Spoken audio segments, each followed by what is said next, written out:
It's March of 2014. You're a motorcycle driver, known by family and friends for your gentle and hardworking nature. Just another soul scraping by in a bustling city. You've just dropped off your latest fare when a familiar acquaintance approaches you. They need a ride to a secluded area at the heart of town. It's a patch of trees and ruins that the locals talk about in hushed tones. They whisper of screams in the dead of night. There are rumors of dark rituals. You've been warned to avoid it after dark. Your stomach churns at the thought of it.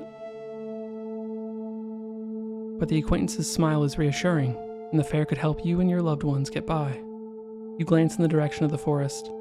The sun is setting.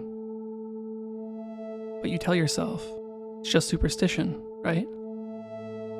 So you agree, collect your passenger, kick your motorcycle into gear, and head toward the unknown.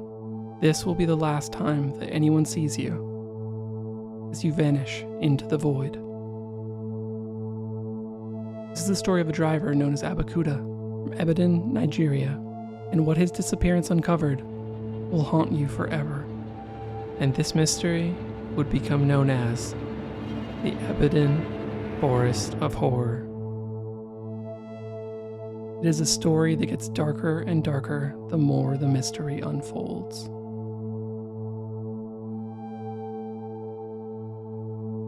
After Abakuda left with his fare, his fellow motorcycle drivers were concerned when he did not come back.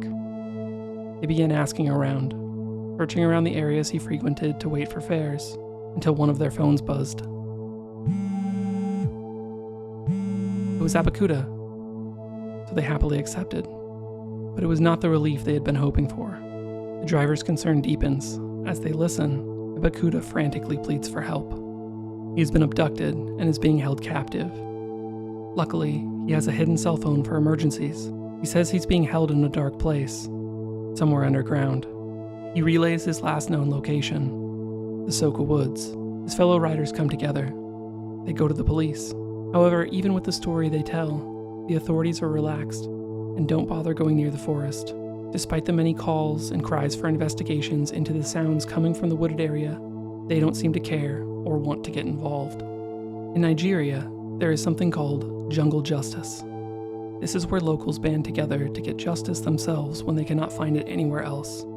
A group of would-be heroes rally with friends and relatives. The community rushes into the forest. The search for Abakuda is underway.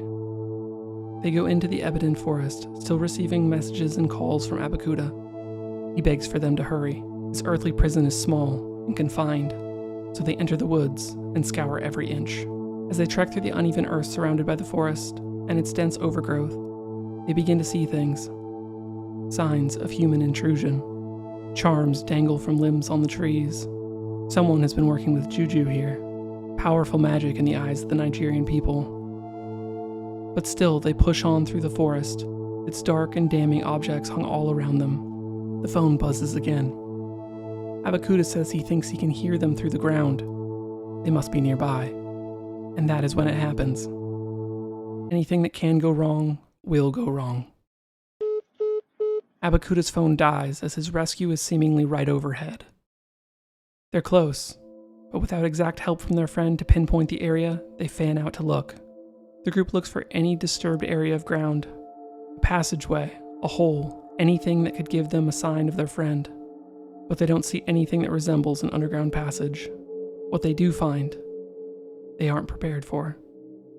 No one is. They find this rundown abandoned building in the middle of the woods, nearby Abakuda's last known location. There is a strong smell emanating from the structure.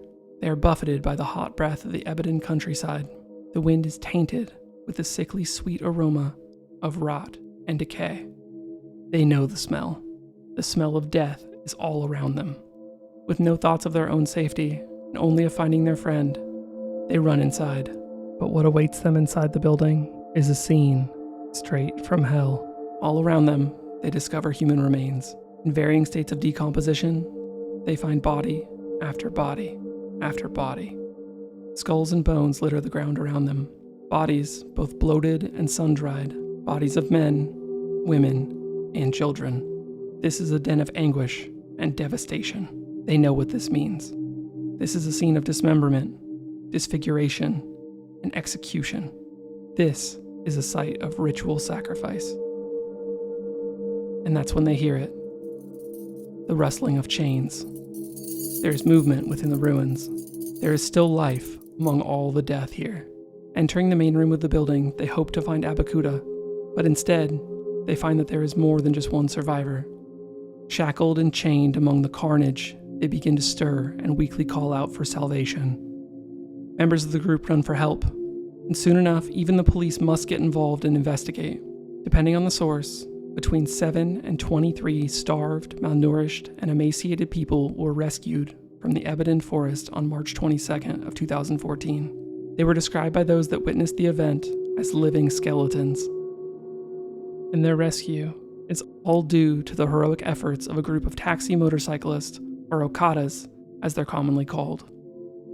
But what about the search for Abakuda? They look through the devastation and the victims. He is not among them. He is not within the ruins. They beg the police and officials who come, begging that they begin excavating the area for their lost friend. He is still out here. He is still in danger. And the authorities agree, sending for an excavator. Though in the days that pass, there seems to be a maintained lethargy on the officials' part. They tell the people to be calm, be patient. They say that they will find the people who did this, but there is no sign of action being taken. The community feels that this is just lip service. They want action to find the man that is still missing, still in mortal danger. They want those responsible to be held accountable. The community calls for investigation. They call for justice. The police restrict access to the building, despite the crowd saying that there was a basement and there were still other victims inside. The mob begins to become more impatient as word spreads. Abakuda's friends tell everyone that will listen about his plight and the inaction of the authorities. Distrust of the government in Nigeria is commonplace, but this is fuel to the fire. The mob's fury is beginning to boil over. They begin to riot. In their rage, they vandalize local buildings and vehicles. The rioters even go as far as to attack a group of security guards that were said to have been hired by the company who owns the land that the building is on. They burn one of the men alive in the streets. The pursuit of justice has turned into vigilantism. I want to take a moment here and tell you about an interesting note I made while reading about this case before continuing on with what the Nigerian government had to say about things. Since the discovery of the victims and the survivors, I've read a lot of speculation of what really happened in the Ibadan Forest of Horror. Speculation that varies wildly. Some people hold true to the idea that there really was ritual sacrifice occurring in Ibadan, and that it has been happening for decades, if not longer. They say that this is not the first place like this to be found, and according to many, it will not be the last. I've seen other small posts or reports claiming that this was actually an organ harvesting ring, and they dismissed the claims of first-hand reports of ritual sacrifice as mere superstitions. I want you to start thinking about what you think is more plausible now, and tell me if your mind changes one way or the other by the end of this video. For now, let's get back into the story with a statement from the government as promised. In the days after the discovery of the ritual den, the officials came out and said that they had arrested 6 men who were guards over the building. They would not release the names of the men. Still, other officials vehemently claimed that the men had in fact been hired to take care of the mentally ill, and that is all that happened there in the forest. Neglect of duties by hired attendants of the disabled that led to malnutrition and death. However, this was quickly refuted by the testimony of the survivors, mainly a woman who claimed with absolute clarity right after her release that she was of sound mind and not mentally ill. She claimed that she was abducted, raped repeatedly, starved, and held captive in that location for the last 6 years. But after much back and forth with the government and the people of Ibadan, the government released this televised statement, in which the officer places the blame for the authorities not acting sooner back onto the people of the area. Police is not omnipresent, neither are we God. We do not have the power to know everything and everything.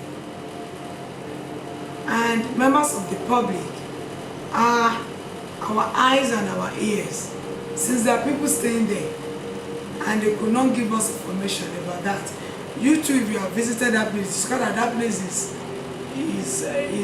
hidden, it's an abandoned building, It does not look like a place where any human activities could be taking place. But we need members of the public to alert us of things happening. It's when immediately we were alerted that this thing happened, you saw the police, we moved into it and we went into it.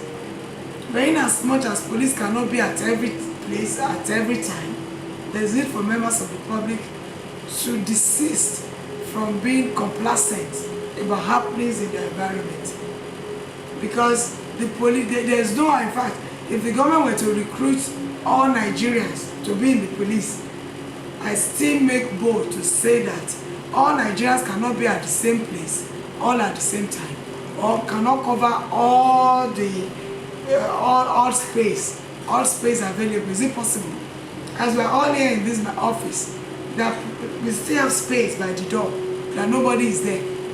But somebody that is privy to where my door is, maybe outside, should be able to alert those of us inside that, oh, something is about happening around this door.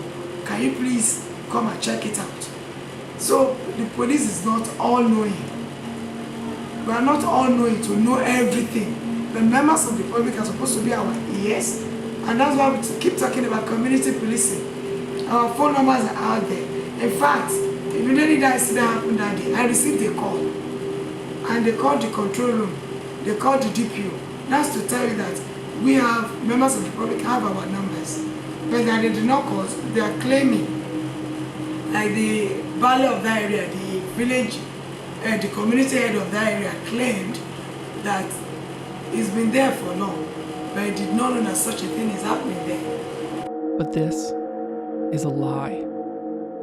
There are numerous reports from locals that for months or maybe even years, the people of Ibadan had heard the screams from the woods. Numerous people had gone missing before. The community had, in fact, alerted the authorities, and they had been pushed away. They were told that the building had been used for treatment of the mentally ill. Their calls for help fell on deaf ears. They were ignored. In the end, just a few months later, the government of Nigeria destroyed the ruins found within the Ibadan Forest. They cleared away the rubble. In this place that saw dozens, if not hundreds of souls slip from this earth so needlessly, they began erecting a school that remains sparsely occupied due to its cursed reputation and the history of the land that it resides upon. But why? Why would government officials lie or try to cover up such heinous acts of cruelty? What could the Nigerian government possibly have to hide? Oddly enough, I found my own answer to this question through an upbeat news-style Nigerian talk show. I found an insight into why there might be so much cultural distrust in the Nigerian government, as well as an answer to what the government might have to hide. Take a listen. Right now, they said that the police have begun their investigations. I just hope that it will actually lead to unfolding some truth about these kidnappers, because there are so many questions that are yet to be answered. Until then, my people, please don't forget that during election times, a lot of people get kidnapped for rituals. You all know this to be true. You know it is a do or die affair in Nigeria. So please be extra careful, especially when traveling alone. And guess what? I'm just keeping it real. Here she speaks out candidly about what appears to be an obvious truth to the Nigerian people. It is shocking in its earnest delivery. Even in the media for the region, they know that the election cycles are a dangerous time for the people, and they see an uptick in abductions, people who are used for ritual sacrifice, to gain power and wealth. It is widely believed that the kidnappers that called the Ibadan Forest home were actually paid by high-ranking officials to readily supply them with victims, so that they could perform rituals of power, potent juju offerings to maintain their wealth and influence. There are different variations of the story throughout different media, so I did my best to remain factual and piece together a narrative through those many different sources. In the end, I just want to say how blown away I was that I had never heard of this case before finding it on Reddit. However, I found out why I had never heard of this case in the media before my research. There isn't that much information on this case due to it not being picked up by the widespread international media. A few stories like this BBC article, but not much, really. And the reason why it wasn't picked up globally was because apparently these media sources believe that most international audiences don't care what happens in countries outside the Western world. Supposedly, they find it culturally unrelatable. I disagree. This case was absolutely fascinating to me. It went much deeper than I ever could have imagined. It pulls at a question that I think many of us have. Can you really trust anyone? Putting ourselves in the shoes of the Nigerian people with the facts laid out, I think that most of us would come to the same conclusion as the people of the region despite our cultural barriers. The Nigerian people hold a certain distrust for their government, yes. But this goes beyond that. It is a commonly known fact in Nigeria that those in power want to stay in power, and they will do anything to retain that power. I think we can all resonate with that belief, at least a little bit. However, they openly believe that their officials will even go as far as to turn to ritual human sacrifice to maintain that power. A common belief among the people there is that in doing so they can appease God, and in doing so conjure up wealth and power. The Nigerian people know that this is taking place, and even make public announcements of it around election cycles. Imagine living in a world where the people sworn to protect you are the same ones who are thought to be kidnapping and killing its citizens. Would you trust this government? What if they never found your friend or family member? Would you believe them when they say they arrested suspects? What about if no one was ever prosecuted for these crimes? What if even after all the first-hand accounts from the survivors, from the neighbors, the whole community, the government doubled down and still said that this was a mental hospital, and that's all that happened there? No organ trafficking, no ritual sacrifice, just neglect. And that's it. Open and shut case. And whoever was responsible for the deaths would hopefully be punished by God, implying that they would never be held accountable by the government, because they never did find Abakuda. No proof was ever offered anywhere I read that anyone was actually arrested. There are no news reports of suspects ever being tried or prosecuted for these crimes. And the mystery of who was responsible for this massive loss of human life is still unsolved. The governor of the region did in fact come out and make a speech, proclaiming that the perpetrators would be punished by God. And as you can imagine, it wasn't received well. So I ask again with that clarity, if you are a citizen of Nigeria, do you believe them? Is the government here protecting its people? Do you believe that there are people acting out ritual human sacrifice? Is this just human trafficking? Organ harvesting? Or do you believe them when they say that it really was just a mental hospital, and these were just people who were neglected? There are still so many questions here. Sadly, we will probably never get the answers to these questions, either due to believed cultural differences, or the fact that the answers will just remain buried, one way or another, in the Ibadan Forest forever. But I want to know, what do you think happened in the Ibadan Forest of Horror? Tell me in the comments below, which theory do you subscribe to? And if you enjoyed this story, and like internet horror, true crime, or mysteries, make sure and subscribe. I'm trying to pump out videos weekly, and I'm always open to new topics. My closing thought on this mystery is this. No matter what you believe the motivations behind the horrific events were, there is still one universal truth. This is just another testament to an immutable fact. True evil in our world is real. Humanity can be monstrous. And with that parting note, just remember, it's scary out there. Stay safe. Good night.